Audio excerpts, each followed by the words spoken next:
ನಮಸ್ಕಾರ ಸ್ನೇಹಿತರೆ, ಹೇಗಿದ್ದು ನೀವೆಲ್ಲ? ಅನ್ನಿಸ್ ಫ್ಯಾಮಿಲಿಗೆ ಸ್ವಾಗತ.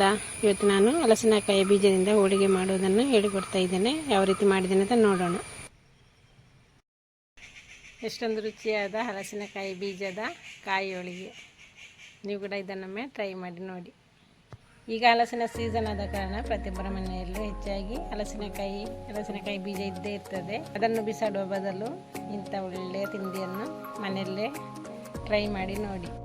ಹಲಸಿನಕಾಯಿ ಬೀಜವು ಒಂದೊಳ್ಳೆಯ ಪೋಷಕಾಂಶವುಳ್ಳ ಆಹಾರವಾಗಿದೆ. ಆದ ಕಾರಣ ಅದನ್ನು ಆದಷ್ಟು ಸೇವಿಸೋದು ಒಳ್ಳೆಯದು. ಹಲಸಿನಕಾಯಿ ಬೀಜ ಇಷ್ಟ ಇಲ್ಲದವರು ಕೂಡ ಈ ರೀತಿ ಮಾಡಿಕೊಟ್ರೆ ಖಂಡಿತವಾಗಿ ತಿನ್ನುತ್ತಾರೆ.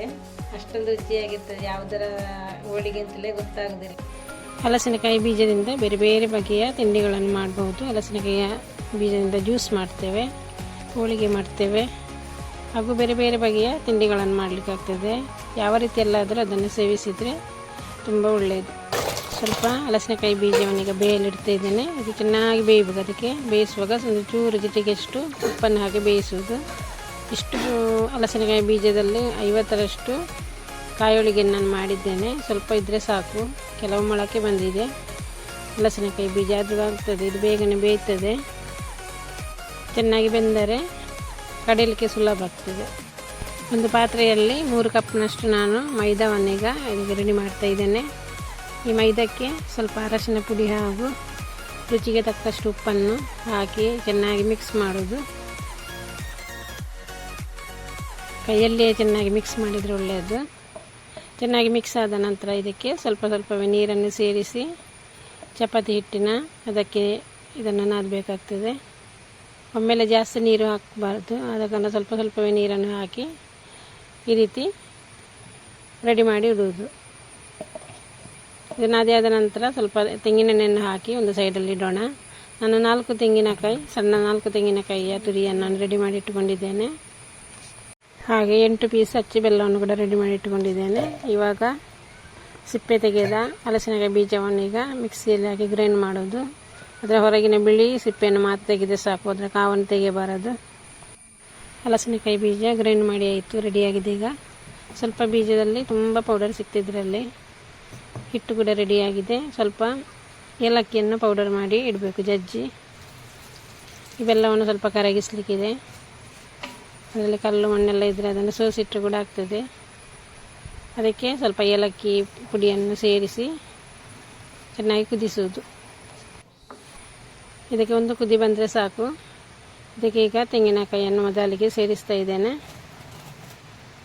ಸ್ವಲ್ಪ ಎಳೆಯ ತೆಂಗಿನಕಾಯಿ ಇದ್ದರೆ ಒಳ್ಳೆಯದು. ಬೆಳೆದ ತೆಂಗಿನಕಾಯಲ್ಲಿ ಅಷ್ಟೊಂದು ಒಳ್ಳೆಯದಾಗೋದಿಲ್ಲ. ಎಳತಾದ ತೆಂಗಿನಕಾಯಿಯಲ್ಲಿ ಕಾಯಿಯೊಳಗೆ ತುಂಬ ರುಚಿಯಾಗಿರ್ತದೆ.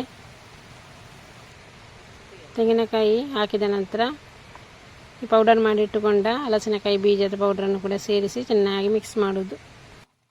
ಗ್ಯಾಸನ್ನು ಲೋ ಫ್ಲೇಮಲ್ಲಿಟ್ಟು ಇದನ್ನು ಬಿಸಿ ಮಾಡೋದು ಒಳ್ಳೆಯದು.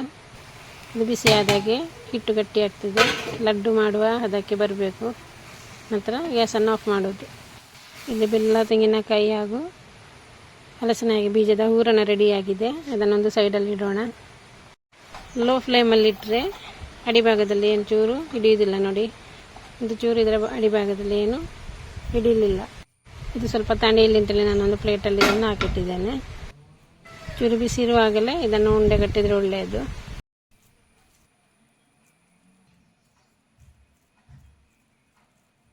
ಇದೇ ರೀತಿ ಲಾಡು ಮಾಡಿ ಒಂದು ಸೈಡಲ್ಲಿ ಇಡೋಣ.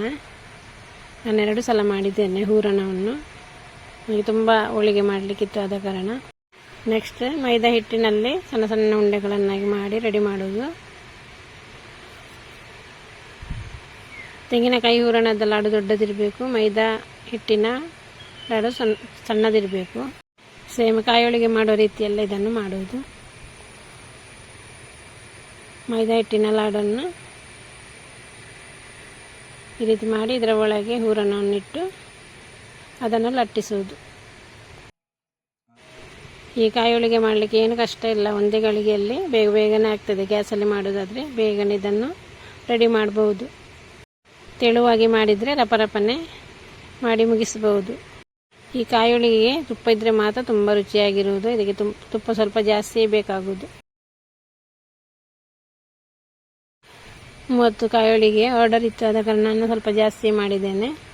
ಹಲಸಿನಕಾಯಿ ಬೀಜವೇ ಇಷ್ಟ ಇಲ್ಲದವರಿಗೆ ಈ ರೀತಿ ಮಾಡಿಕೊಟ್ರೆ ಒಂದೇ ಗಳಿಗೆಲ್ಲ ಖಾಲಿ ಮಾಡ್ತಾರೆ.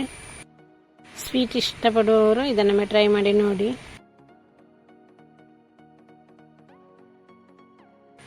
ನನಗೆ ಮನೆಯಲ್ಲೇ ಮಾಡಿದ ತುಪ್ಪ ಇದರಿಂದ ನಾನು ಧಾರಾಳವಾಗಿ ಇದನ್ನು ಯೂಸ್ ಮಾಡ್ತೇನೆ. ಕಾಯಿ ಹೋಳಿಗೆಗೆ ತುಪ್ಪ ಹಾಕಿ ಬಿಸಿ ಬಿಸಿ ಇರುವಾಗಲೇ ಇದನ್ನೊಮ್ಮೆ ನೀವು ತಿಂದು ನೋಡಿ, ಅಷ್ಟೊಂದು ರುಚಿಯಾಗಿದೆ. ನಾನು ಯಾವಾಗಲೂ ಕಾಯಿ ಹೋಳಿಗೆಯನ್ನು ಬಾಳೆ ಎಲೆಯಲ್ಲೇ ಮಾಡೋದು. ಬಾಳೆ ಎಲೆ ಇಲ್ಲದಿದ್ದರೆ ಪ್ಲಾಸ್ಟಿಕ್ ಶೀಟ್ನಲ್ಲಿ ಮಾಡ್ತಾರೆ. ಬಾಳೆ ಎಲೆಯಲ್ಲಿ ಸುಲಭ ಆಗ್ತದೆ. ಒಂದು ವೇಳೆ ಹೇಳದಿದ್ದರೆ ನಾನು ಮಾಡುವ ಟ್ರಿಕ್ಸನ್ನು ಉಪಯೋಗಿಸಿ ಬೇಗನೆ ಎದ್ದು ಬರ್ತದೆ.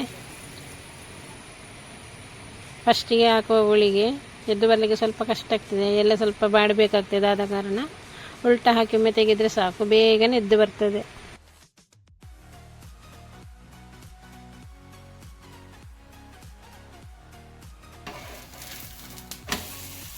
ರೆಡಿ ಮಾಡಲಿಕ್ಕೆ ಮಾತ್ರ ಸ್ವಲ್ಪ ಸಮಯ ಬೇಕಾಗುವುದು. ಇದು ಫ್ರೈ ಮಾಡಲಿಕ್ಕೆ ಒಂದೇ ಗಳಿಗೆಯಲ್ಲಿ ಎಲ್ಲರ ಪರಪನೆ ಮಾಡಿ ಮುಗಿಸ್ಲಿಕ್ಕೆ ಆಗ್ತದೆ.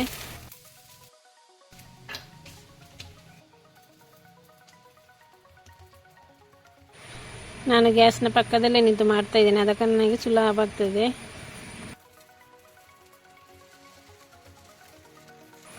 ನೋಡಿ, ಬಾಳೆ ಎಲೆಯಿಂದ ಹೋಳಿಗೆ ಎದ್ದು ಬರದಿದ್ದರೆ ಈ ಟ್ರಿಕ್ಸನ್ನು ಉಪಯೋಗಿಸಿ, ಒಂದು ಗಳಿಗೆಯಲ್ಲಿ ಎದ್ದು ಬರ್ತದೆ. ಎಲ್ಲ ಸ್ವಲ್ಪ ಬಾಡಿದರೆ ಸಾಕು. ಪ್ಲಾಸ್ಟಿಕ್ ಹಾಳೆಗಿಂತ ಬಾಳೆ ಎಲೆ ತುಂಬ ಉತ್ತಮ.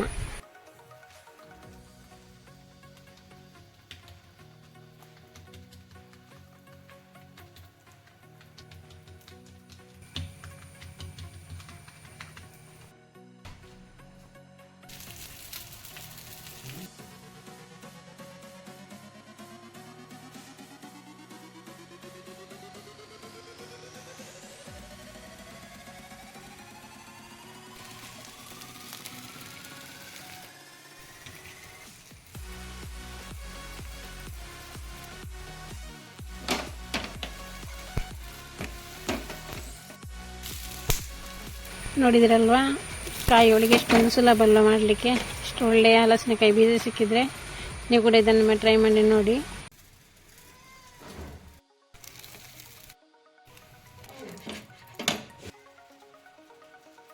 ಒಂದು ಗಳಿಗೆಯಲ್ಲಿ ಇಷ್ಟೆಲ್ಲ ಹೋಳಿಗೆಯನ್ನು ಮಾಡಿ ಮುಗಿಸಿದೆ. ಬಿಸಿ ಬಿಸಿರುವಾಗಲೇ ಇದನ್ನೊಮ್ಮೆ ತಿಂದು ನೋಡೋಣ, ಅಷ್ಟೊಂದು ರುಚಿಯಾಗಿದೆ. ಹಲಸಿನಕಾಯಿ ಬೀಜದ ಕಾಯಿ ಹೋಳಿಗೆ ರೆಡಿಯಾಗಿದೆ. ಮನೆಗೆ ನೆಂಟರೆಲ್ಲ ಬರುವಾಗ ಇಂಥ ಸಿಹಿ ತಿಂಡಿಗಳನ್ನು ಮಾಡಿಕೊಟ್ರೆ ನೆಂಟರು ಕೂಡ ತುಂಬ ಇಷ್ಟಪಡ್ತಾರೆ, ಮಕ್ಕಳು ಕೂಡ ತುಂಬ ಇಷ್ಟಪಡ್ತಾರೆ. ಇದನ್ನು ನೋಡುವಾಗಲೇ ತಿನ್ನಬೇಕಂತ ಅನ್ನಿಸೋದಿಲ್ಲ, ಅಷ್ಟೊಂದು ಒಳ್ಳೆ ಕಲರ್ ಕೂಡ ಬಂದಿದೆ. ಹಲಸಿನಕಾಯಿ ಬೀಜ ಇಷ್ಟ ಇಲ್ಲದವರು ಕೂಡ ಈ ರೀತಿ ಮಾಡಿಕೊಟ್ರೆ ಖಂಡಿತವಾಗಿ ತಿಂದೇ ತಿಂತಾರೆ, ಅಷ್ಟೊಂದು ರುಚಿಕರವಾಗಿದೆ. ಹಲಸಿನಕಾಯಿ ಬೀಜದಲ್ಲಿ ಮಾಡಿದಂತಲೇ ಗೊತ್ತೇ ಆಗುವುದಿಲ್ಲ.